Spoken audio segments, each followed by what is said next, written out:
ಸನ್ಮಾನ್ಯ ಸಚಿವರಾದ ಶ್ರೀ ಪ್ರಿಯಾಂಕ್ ಖರ್ಗೆ ಅವರು ನಿನ್ನೆ ಮುಖ್ಯಮಂತ್ರಿಗಳಿಗೆ ಬರೆದ ಪತ್ರ, ಆ ಹಿನ್ನೆಲೆಯಲ್ಲಿ ನಾವು ಸಾರ್ವಜನಿಕ ಚರ್ಚೆಯನ್ನು ಮಾಡೋದಕ್ಕೆ ನಾನು ಆಹ್ವಾನಿಸ್ತೇನೆ. ಅವರು ಹೇಳಿದ್ದಾರೆ, ಸಂಘ ನಕಾರಾತ್ಮಕ ವಿಚಾರವನ್ನು ಬಿತ್ತುತ್ತೆ,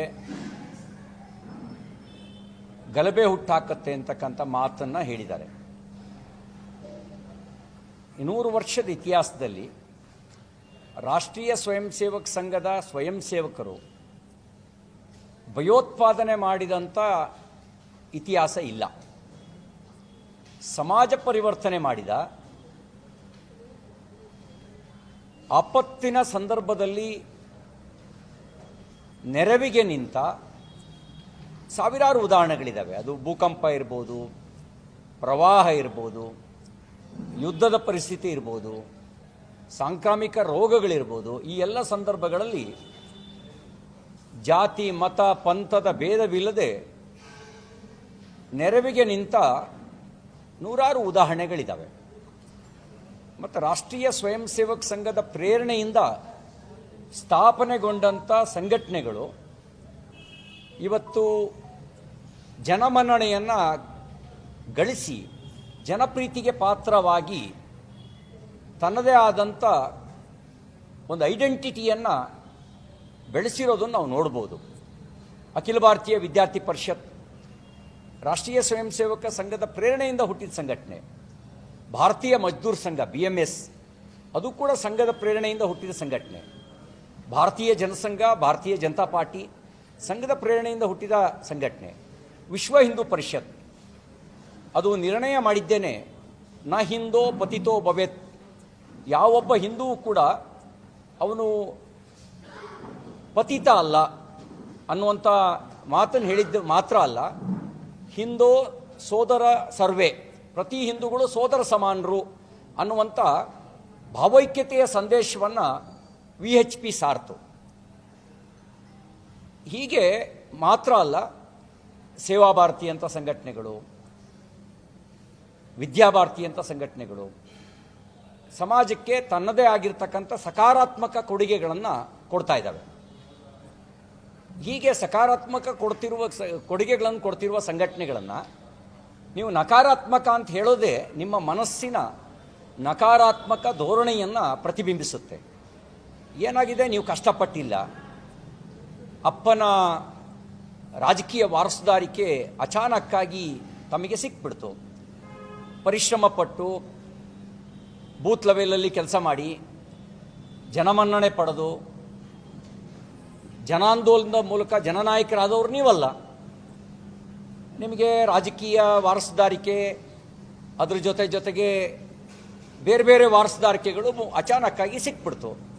ಅದು ಸಿಕ್ಕಿರೋದ್ರ ಅಹಂನಲ್ಲಿ ನೀವು ಅಸಂಬದ್ಧವಾಗಿ ಮಾತಾಡ್ತಿದ್ದೀರಿ ಅಂತ ಅನಿಸುತ್ತೆ. ಉದಾಹರಣೆ ಕೊಡಬೇಕಾದ್ರೆ ನೀವು ಬೇರೆ ಬೇರೆ ಉದಾಹರಣೆಗಳನ್ನು ಕೊಟ್ಟಿದ್ದೀರಿ.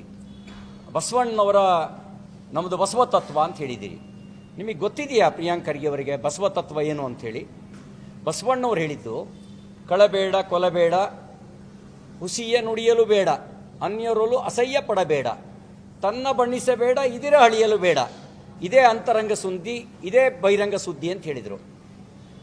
ನೀವು ಭ್ರಷ್ಟಾಚಾರದ ಕಳಂಕವೇ ನಿಮ್ಮ ಪಾರ್ಟಿಗಿದೆ, ಭ್ರಷ್ಟಾಚಾರದ ಪಿತಾಮಹರೇ ನಿಮ್ಮ ಪಾರ್ಟಿಯವರಾಗಿದ್ದೀರಿ. ಕಳಬೇಡ ಅನ್ನೋದು ನಿಮ್ಗೆ ಹೆಂಗೆ ಅನ್ವಯ ಆಗುತ್ತೆ? ಕೊಲ್ಲುವವರಿಗೆ ರಾಜಕೀಯ ಆಶ್ರಯ ಕೊಟ್ಟಂಥ ಕುಖ್ಯಾತಿ ನಿಮ್ಮ ಪಾರ್ಟಿಗಿದೆ. SDPI PFI ಅಂತ ಸಂಘಟನೆ ಮೇಲಿನ ಮೊಕದ್ದಮೆಗಳನ್ನು ವಾಪಸ್ ಪಡೆಯೋದ್ರ ಮೂಲಕ ಭಯೋತ್ಪಾದನೆಯನ್ನೇ ಉಸಿರಾಗಿಸಿಕೊಳ್ಳುವವರಿಗೆ ಬೆಂಬಲ ಕೊಟ್ಟಂಥ ಕುಖ್ಯಾತಿ ನಿಮ್ಮ ಪಾರ್ಟಿಗಿದೆ. ಅಲ್ಲಿಗೆ ಕೊಲಬೇಡ ಅನ್ನೋದು ನಿಮ್ಗೆ ಅನ್ವಯ ಆಗಲ್ಲ. ಅಷ್ಟು ಮಾತ್ರ ಅಲ್ಲ, ಕಾಶ್ಮೀರದಲ್ಲಿ ಭಯೋತ್ಪಾದನೆ ಬೆಳೆಯೋದಕ್ಕೆ, ಪಂಜಾಬ್ನಲ್ಲಿ ಭಿಂದ್ರನ್ವಾಲೆಯನ್ನು ಬೆಳೆಸೋದಕ್ಕೆ ಯಾರು ಕಾರಣ ಅನ್ನೋದನ್ನು ಐತಿಹಾಸಿಕ ಘಟನೆಗಳನ್ನು ಅವಲೋಕಿಸಿದ್ರೆ ಸಾಕು, ಅದಕ್ಕೆ ಕಾಂಗ್ರೆಸ್ನ ಕರಾಳ ಮುಖದ ಅನಾವರಣ ಆಗತ್ತೆ.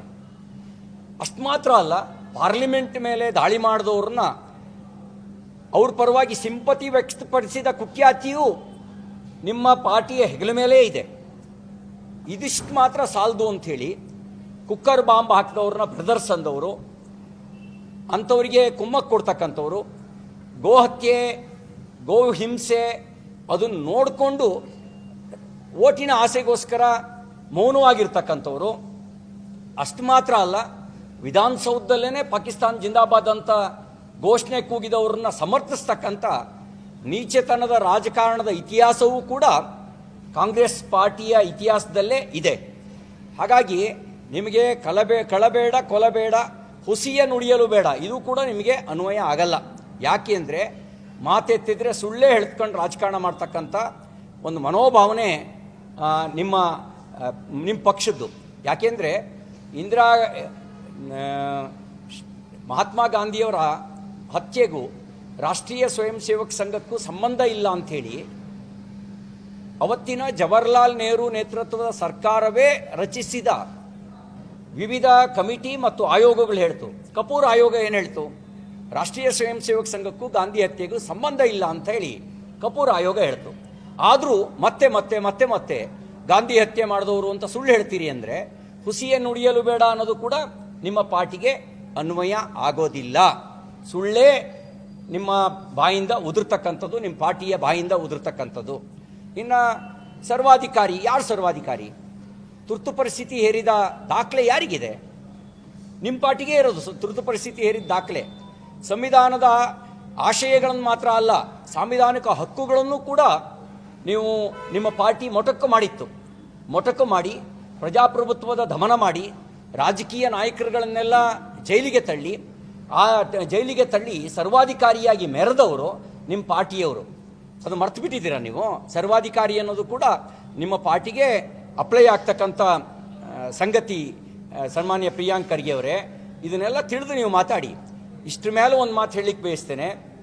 ಬ್ಯಾನ್ ಮಾಡಿದಾಗಲೆಲ್ಲ ತನ್ನ ಸಾಮರ್ಥ್ಯವನ್ನು ಹೆಚ್ಚು ಮಾಡಿಕೊಂಡಿದೆ ರಾಷ್ಟ್ರೀಯ ಸ್ವಯಂ ಸೇವಕ ಸಂಘ. ಹೆಚ್ಚಿನ ವಿಡಿಯೋಗಳಿಗೆ ಪ್ರತಿಧ್ವನಿ ಯೂಟ್ಯೂಬ್ ಚಾನೆಲ್ ಸಬ್ಸ್ಕ್ರೈಬ್ ಮಾಡಿ, ಬೆಲ್ ಐಕಾನ್ ಕ್ಲಿಕ್ ಮಾಡಿ.